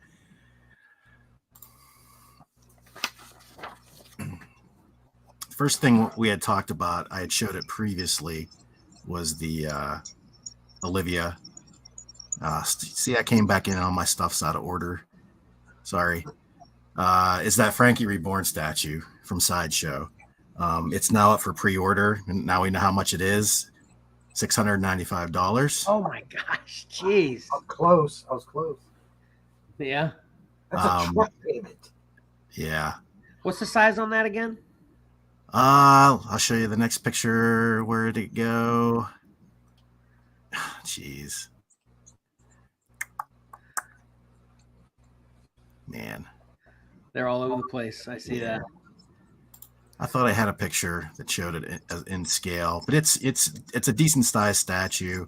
One of the things I thought was cool was that I found out that Olivia herself actually sculpted this. They gave her a base model and she refined it. She didn't do the chair. She had somebody else help her with the chair. But she did the sculpt and she also did the prototype paint work on it. Oh, cool. So yeah, just wanted to mention it again since it is up for pre-order now. That is awesome. Where's it on pre-order? A bunch of places. Yeah, Sideshow is the company that's doing it. But some other companies like Big Bad Toy Store, Entertainment Earth will have it also, but you can order direct from Sideshow always. Yeah, that's awesome. That is really good. Yep. Yeah. I wouldn't be able to have it on the house. Marcus would be like Ralphie in A Christmas Story in the lamp.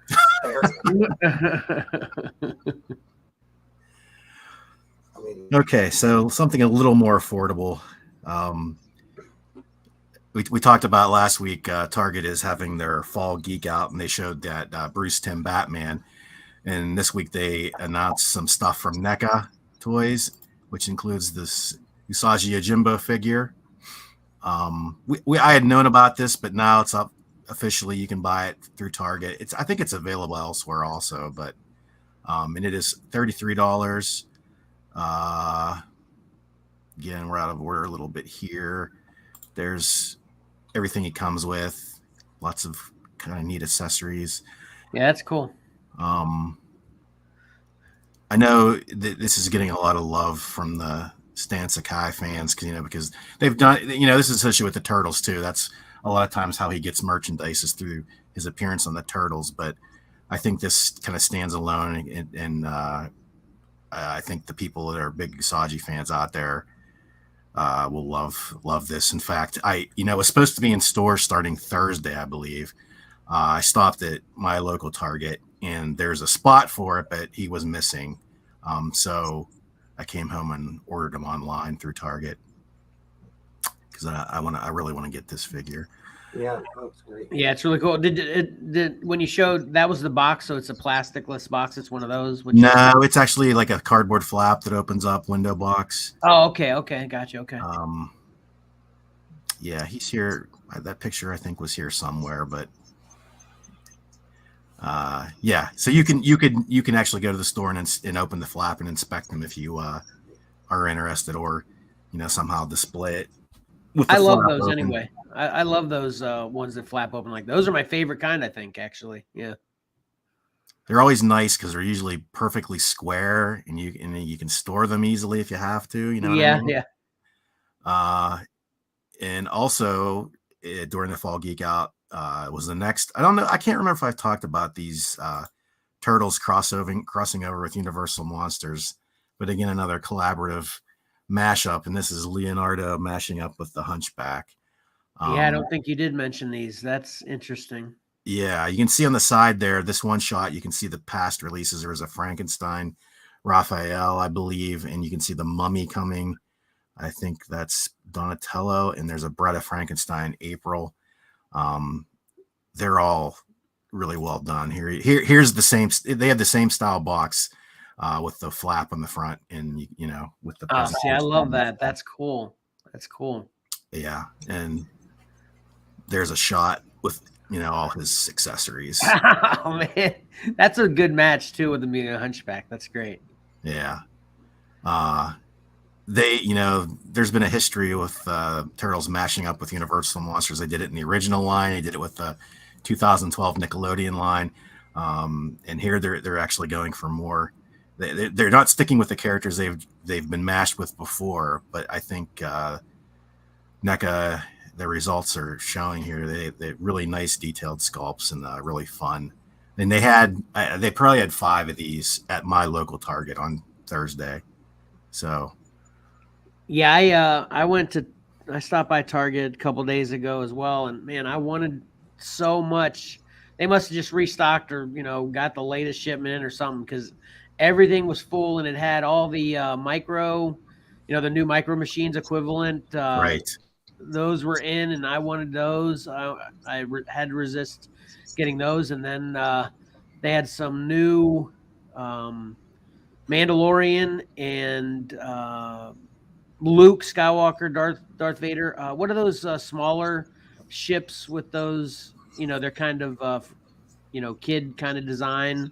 Oh yeah, the Action Fleet, I think is what it's called. Yeah, the Action Fleet. Oh yeah, and it had the Boba Fett ship instead of Slave One on that one. And I had to resist getting those because those were cool. Yeah, basically this week in my local Target, I had total flashbacks of many of the things you've shown, and I had to resist buying all of them. I wanted them so bad, seriously. Yeah. The resets in the toy section have started, and there's a lot of new product hitting. I guess they're probably gearing up for Christmas. Yeah. So then Hasbro earlier, I think Monday or Tuesday of last week, they announced this exclusive Gore, comics accurate Gore from the Thor books. He is $30, Amazon exclusive. Not many, alternate head. He comes with the sword, with the necro sword hand. But yeah, he's. I guess since they got him out as a movie version, they wanted to get him out as the comic book version also. I'm not sure why he's $30 instead of what's normal now. I think is $24, but yeah, that looks cool. Maybe you're chalking up to be an exclusive. Yeah, I think he's pretty well done. Yeah, he's really cool. Yep. Then this popped out of nowhere on Friday. You guys familiar with this dude here? No. Nope. This is Jetfire from Transformers.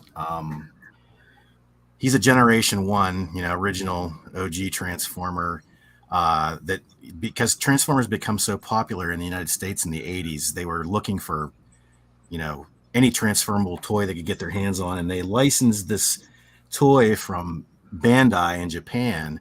And this is based on the Robotech / Macross Valkyrie toy that transforms.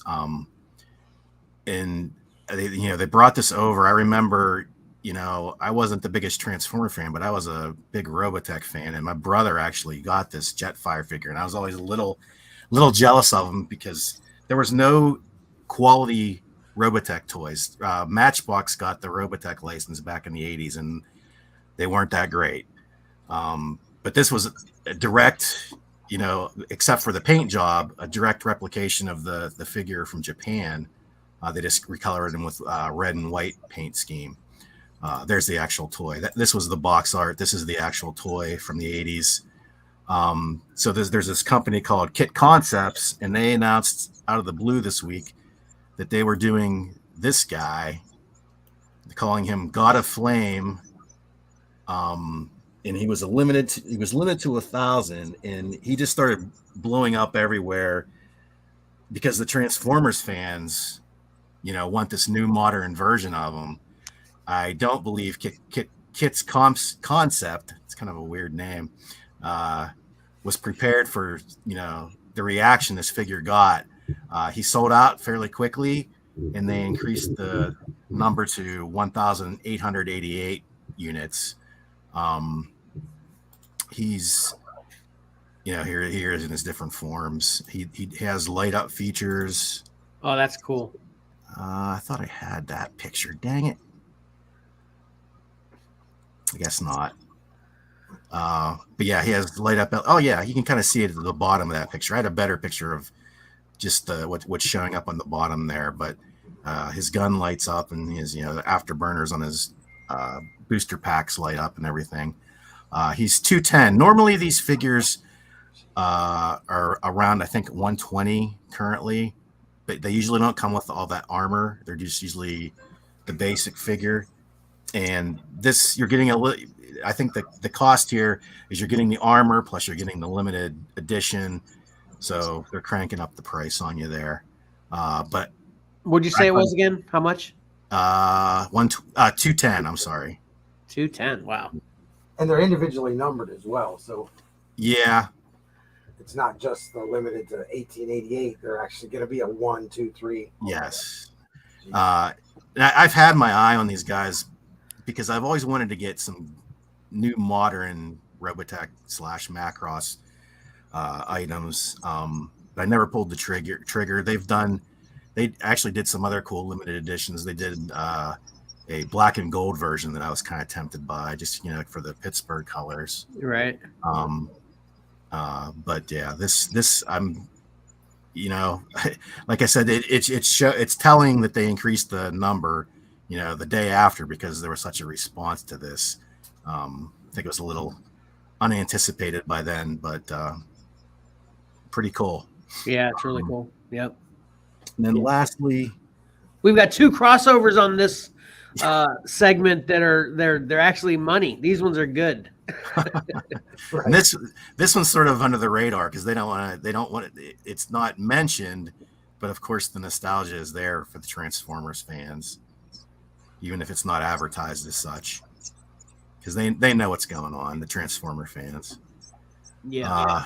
And then finally, this is the last day for the Longbox Heroes campaign.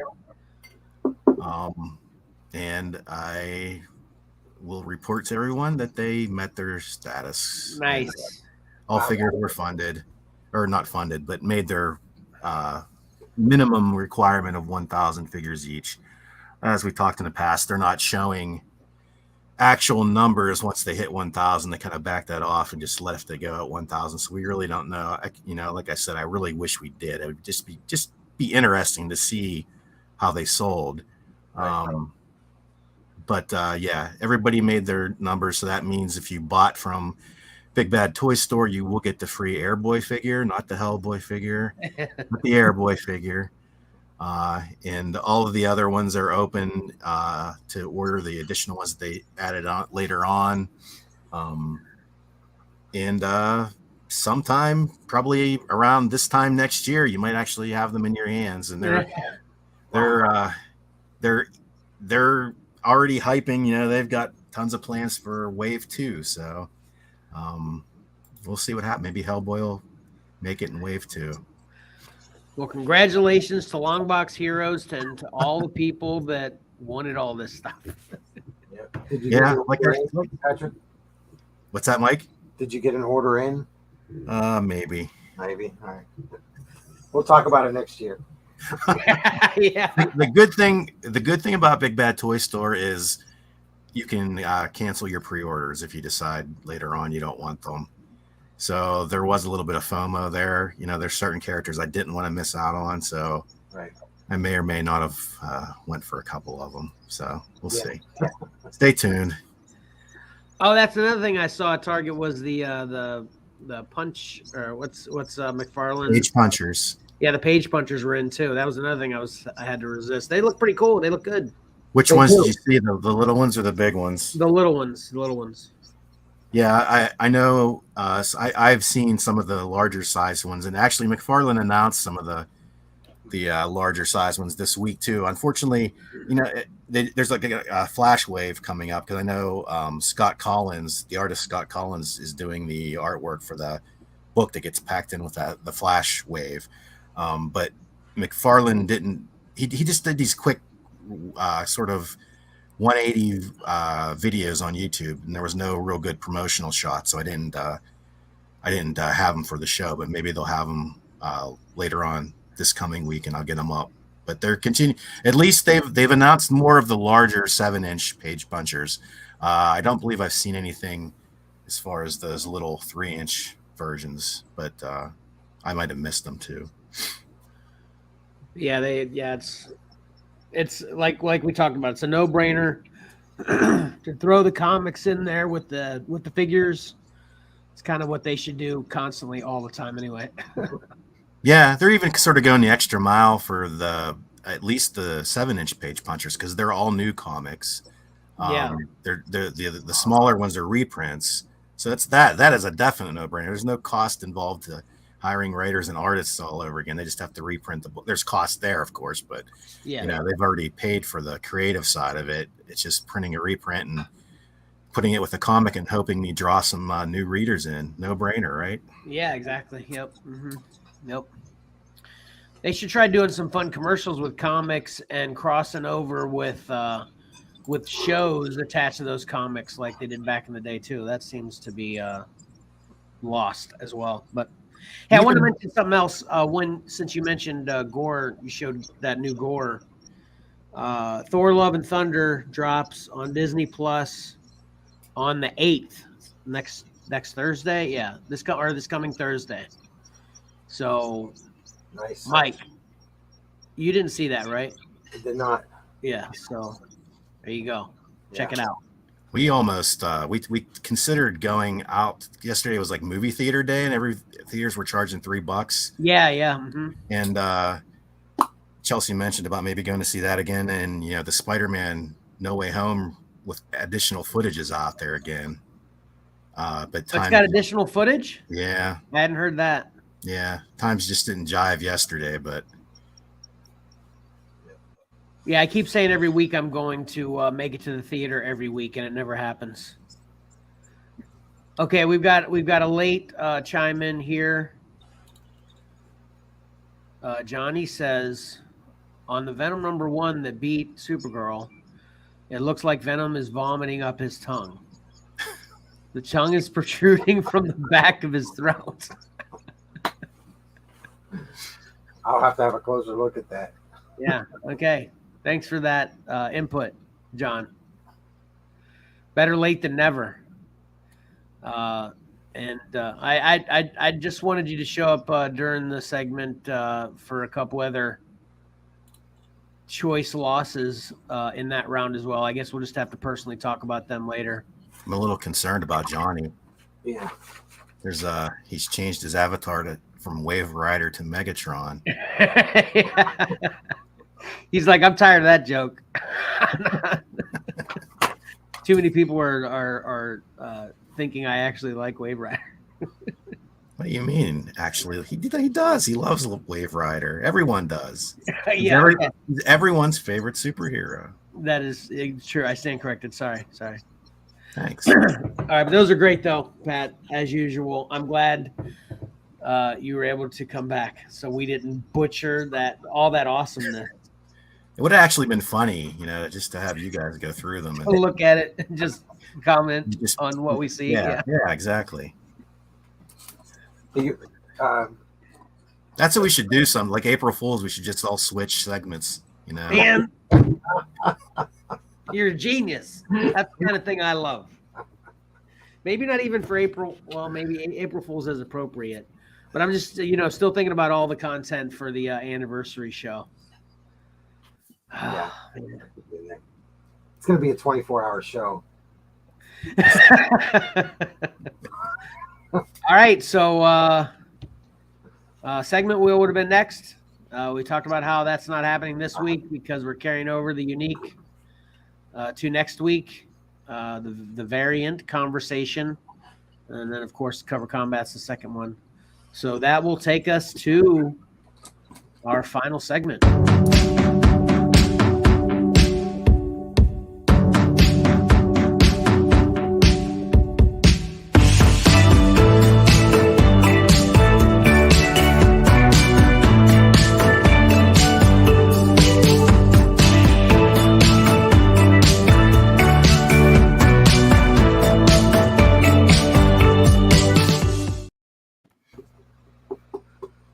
All right, Mike, here first again. We got. These aren't very good. 115 is one-ish. Okay. Gotcha. You can't always trust comedies to be funny. Can't always trust your home internet. Yeah, that's got you twice. Wolverine patch is a limited series, so on the trust thing, you can't always trust Marvel. Yeah, Little Monsters is surprisingly good horror, apparently. I'm gonna have to check it out. Pictures out of order are frustrating. On that note, I'm going to stop us right there. Unless you guys got two you were really pining to say.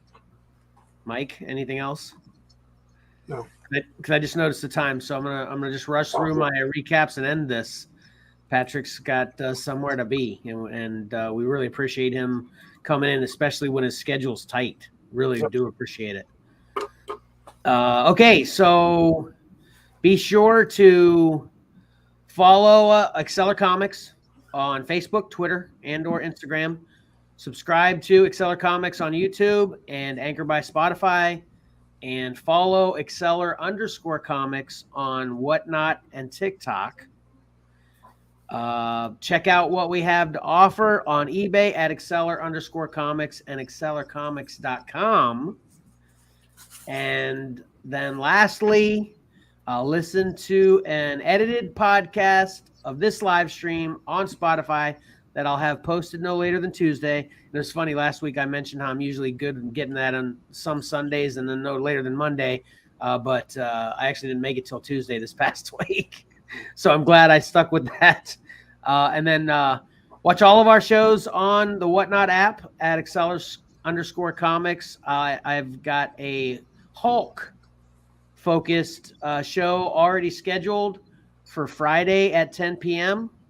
Be sure to bookmark that. And then I have a Spawn show scheduled for Saturday. And as I've been saying a lot lately, we're looking at comics on Friday, collectibles on Saturday. So it is a Spawn Central focused show, but it will be mostly Spawn action figures. I've got a couple comics I'm going to throw in there as well, but it's mostly going to be action figures for the Xcellar action figure fans, which we've got a few of them now. So it's awesome. Really appreciate it. And then, as usual, watch the next live stream next Sunday, 1 p.m.-ish Eastern Standard Time. And that will be our 1-year anniversary show. It's crazy to think, right? We've been doing this for a year. Yeah. Almost a year ago now, I sat down at this very table and just threw my phone down and started annoying my family with podcasts. And here we are. So I'm going to be obsessively thinking about that show all week and coming up with all kinds of crazy ideas. And as Mike said, it might be a 24-hour show. So we'll see. But is there cake involved? There is now. Oh, I love cake. I love cake too. I'm serious. That's going to be our first teaser. We're all going to have cake and we're going to eat it on location simultaneously to celebrate. We'll call that the ending of the show next week. All right? Yeah, don't forget cover combat. Vote. Please. It's important now. Especially if you don't want Venom and Moon Knight in the finals. Hey. Yeah. Vote out. What did Valor say? Hey, about more Moon Knight or more Venom? He's on the Venom and Moon Knight side, I think. Both of them. Okay, gotcha. Okay. All right, so that'll do it. All the kids are grounded. They can't use electronics. They can't vote. Yeah. There you go. Okay, wrap it up. Sorry. It's okay. Okay. Special shout out and thanks for Royal Clanky showing up. And not only showing up and viewing, but then comments. We want some audience interaction regularly. So you enjoy the rest of your day as well, Royal Clanky. And as usual, until next time, don't forget that appreciating great art is awesome and reading a great story is fun.